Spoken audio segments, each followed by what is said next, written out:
This reality, this wonderful place, your success, is the greatest cause of anxiety, alarm, and even panic to the North Korean regime. That is why the Kim regime seeks conflict abroad to distract from total failure that they suffer at home. Since the so-called armistice, there have been hundreds of North Korean attacks on Americans and South Koreans.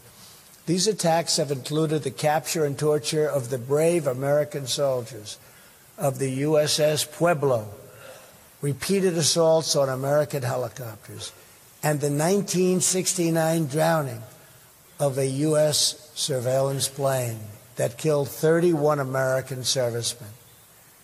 The regime has made numerous lethal incursions in South Korea, attempted to assassinate senior leaders, attacked South Korean ships, and tortured Otto Warmbier, ultimately leading to that fine young man's death.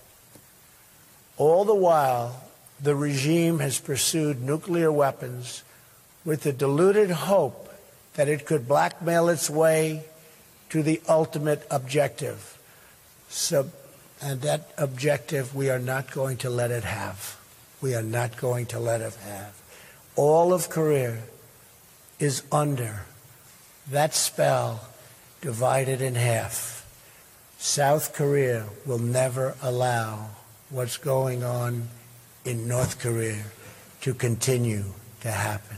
The North Korean regime has pursued its nuclear and ballistic missile programs in defiance of every assurance, agreement, and commitment it has made to the United States and its allies. It's broken all of those commitments.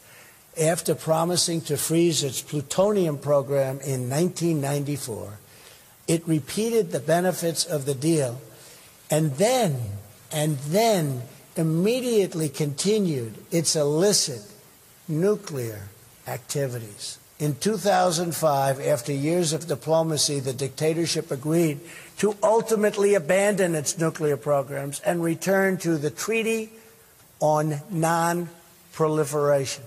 But it never did, and worse, it tested the very weapons it said it was going to give up.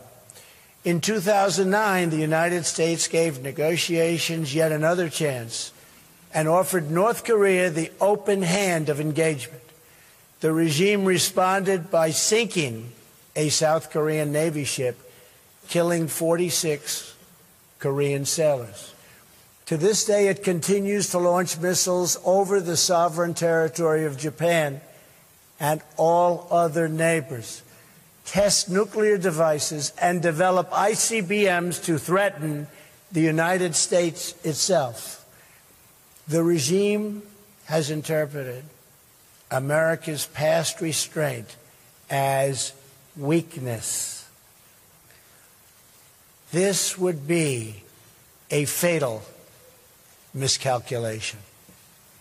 This is a very different administration than the United States has had in the past.